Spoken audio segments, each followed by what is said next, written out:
নমস্কাৰ বন্ধুসকল, কি খবৰ আপোনালোকৰ? আশা কৰোঁ আপোনালোক সকলো ভালে আছে। এতিয়া বাজিছে 6:30 আৰু মই ঘৰৰ পৰা ওলাই আহিছোঁ এটা শ্বুটিঙত, নিজৰাৰ শ্বুটিঙত, যিটো স্পন্দন টিভিত অলৰেডি টেলিকাষ্ট হৈ গৈছে, আপোনালোকে হয়তো চাইছে। বাহিৰতে ব্ৰেকফাষ্টটো কৰিলোঁ আৰু তাৰপিছত চিধা আহি শ্বুটিং হোৱা জেগাত উপস্থিত হ'লোহি।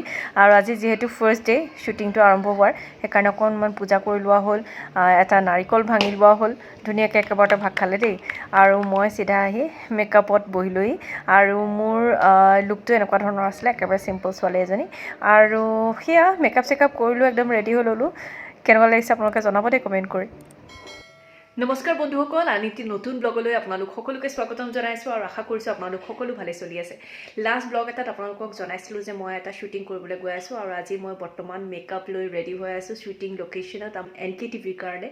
আৰু আজিৰ দিনটো আপোনালোকৰ লগত শ্বেয়াৰ কৰিম, আশা কৰিছোঁ আপোনালোকে চাই ভাল পাব।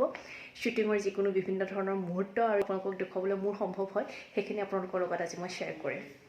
শ্বটটো লোৱাৰ আগতে এনেকৈ আমি বাহিৰতে বহি লৈ পেলাই অকণমান ৰিহাৰ্চেল কৰি ল'লোঁ। স্ক্ৰিপ্টৰ যিখিনি ডায়লগ সেইখিনি আমি গোটেইখিনি এবাৰ অলপ চাই ল'লোঁ। মোৰ কাষতে ডায়লগ মাতি আছে অমূল্য দা, মোৰ দেউতা হৈছে, আৰু মোৰ কাষতে মোৰ সৈতে একে নামৰে মীনাক্ষী, মোৰ ভণ্টি হৈছে।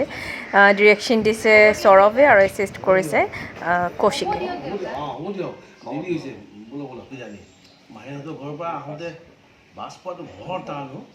হ'ব দিয়ক, মাহীক ক'ব মই ফোন কৰিম বুলি। আমি অলপ ৰিহাৰ্চেল বাহিৰত কৰি ল'লোঁ আৰু যিটো চিনৰ ৰিহাৰ্চেল কৰিলোঁ সেই চিনটো এতিয়া টেক কৰিব গৈ আছোঁ।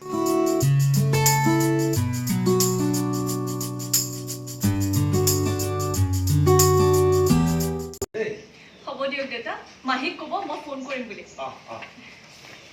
এতিয়া কষ্টিউম চেঞ্জ আছে আৰু এতিয়া মই কি পিন্ধিম আপোনালোকক দেখুৱাই আছোঁ। সেয়া এখন চাদৰ আৰু এখন মেখেলা, মানে বগা বগা। এই ভিডিঅ'টো মই যেতিয়া টেলিকাষ্ট হৈ যাব অলৰেডি চিৰিয়েলখন, তাৰপিছত মই এই ভিডিঅ'কেইটা আপলোড কৰিম। এতিয়া মই দেখুৱাই দিব পাৰিছোঁ, সেইটো কাৰণে এইযোৰ কাপোৰ পিন্ধিম এতিয়া মই। লুকটো দেখুৱাই আছোঁ আপোনালোকক অলপ পাছত।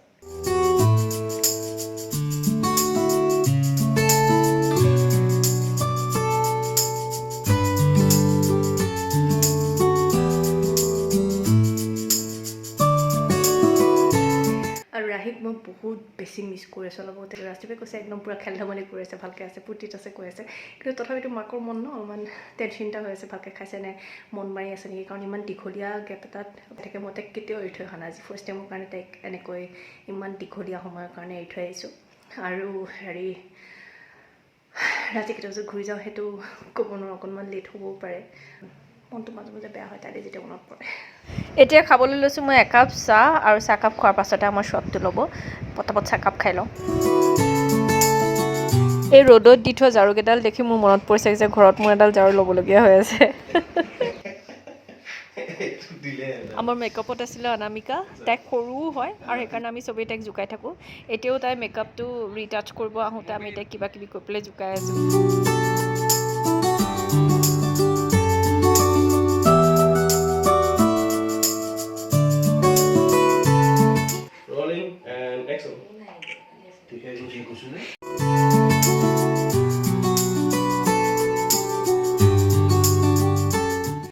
আপোনাক কিমানবাৰ কৈছোঁ যে মোৰ বিষয়ে ইমান ভাবিব নালাগে, আপুনি অকণমান নিজৰ স্বাস্থ্যটোৰ যত্ন লওক। যোৱা মাহত চিন্তা কৰি কৰি প্ৰেছাৰ গৈ কিমান পাইছিলেগৈ মনত আছেনে? আৰু এতিয়া মই ৰেডি হৈ আছোঁ। এইটো কষ্টিউম কৰি পেলাই এনেকৈ কুৰ্তা দুপট্টা এনেকৈ লৈ পেলাই অকণমান ডাইলগখিনি চাই ল'লোঁ। আৰু বহুত দিনৰ মই ডাইলগ চাইছোঁ যে অলপ টাইম লাগিছে এইটো কাৰণে। শ্বট চলিব আৰু ৰেডি হৈ আছে, কেমেৰা ৰেডি, লাইট মোটামুটি ৰেডি, এক্ট্ৰেছ ৰেডি।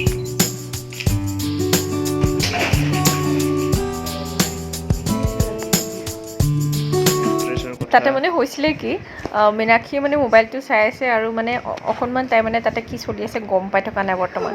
মই তাইক কথাতে ক'লোঁ কি যে আজি হেনো দেৰিলৈকে শ্বুটিং হ'ব আৰু আমি তাতে থাকি দিব লাগিব। আৰু তাইক গমেই পোৱা নাইকিয়া যে মই সেইটো ধেমালি কৰি আছোঁ অলপ সময়লৈকে।